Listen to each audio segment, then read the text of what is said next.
Pour terminer la frise chronologique de la préparation et de la réalisation du chantier, un mot sur l'évaluation. La tradition, c'est qu'on évaluait le prestataire, notamment pour savoir si on allait le payer et si on ferait appel à lui de nouveau la prochaine fois. Alors, la proposition qui a été faite par les trois groupes, c'est de passer de l'idée d'évaluer le prestataire ou d'évaluer l'entreprise intervenante à l'idée d'évaluer la prestation qui soit vue comme une coproduction entre l'entreprise utilisatrice et l'entreprise intervenante. Parce que, évidemment, le fait que la prestation se soit bien passée, ça dépend aussi de la question de savoir si l'entreprise utilisatrice a fait sa part du travail, en fournissant par exemple les permis de travail à temps, les consignations à temps, les équipements qu'elle devait fournir, etc. On a plein d'exemples d'accidents où la consignation est arrivée avec 3 heures de retard, mais il fallait quand même que le chantier soit fini à 16h30, et donc il y a des choses qui se sont passées qui n'auraient pas dû se passer. C'est aussi la question de pouvoir évaluer ensemble comment se sont passées les interfaces que vient de décrire Damien, comment est-ce qu'on a su gérer les écarts,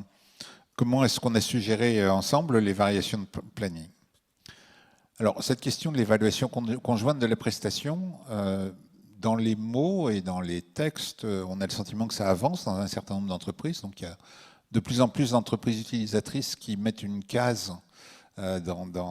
sur l'évaluation, qui est une case qui permet aux entreprises intervenantes de faire des retours sur les difficultés qu'elles ont rencontrées.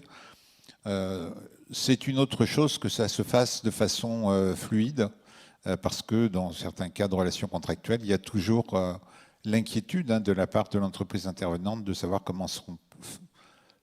perçus les constats d'anomalie attribuables à l'entreprise utilisatrice. Et puis une fois qu'on a fini et évalué, il se pose évidemment la question des leçons qu'on va tirer. Les leçons à l'intérieur de l'entreprise utilisatrice ou de l'entreprise intervenante, mais aussi les leçons à propos de la relation entre les deux, sachant que bien évidemment ce REX conditionne la qualité des prochaines interventions. Malheureusement, ce qu'on constate dans un certain nombre de cas, c'est que les gens qui font la préparation sont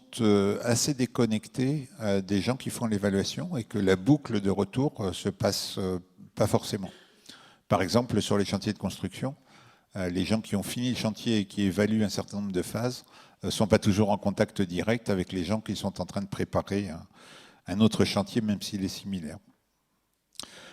Une autre difficulté, c'est que si on a pris du retard, c'est cette phase d'évaluation et de REX qui va être sacrifiée pour rester le plus possible dans les temps. Et un point de vigilance important, c'est que quand il y a des éléments de REX qui ont été remontés, notamment par l'entreprise intervenante, et qui ne sont pas traités, et que sur un prochain chantier, on va retrouver les mêmes, ça affecte profondément le vécu des salariés de l'entreprise intervenante, au risque de dégrader la qualité de leur intervention et de leur sécurité. Et puis, dernier point, il porte sur le silence organisationnel.